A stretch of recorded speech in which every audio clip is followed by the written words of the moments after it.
have a 2001 Honda Accord EX 4-cylinder. Trying to see what's wrong with why the car won't start. Took it to one mechanic. He said that the engine was seized, and another one said it may be the starter. So I'm going to turn the car over a few times and let you listen to it to help me out.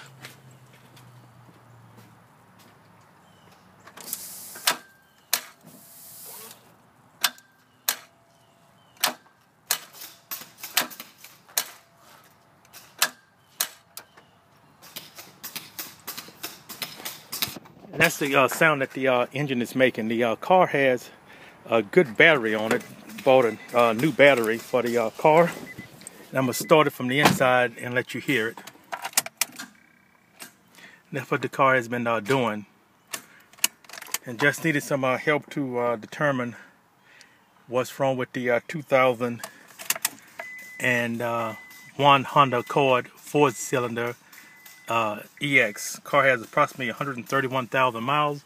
We put a new timing belt on it, water pump at 120,000 miles, and the car been maintained well, factory only.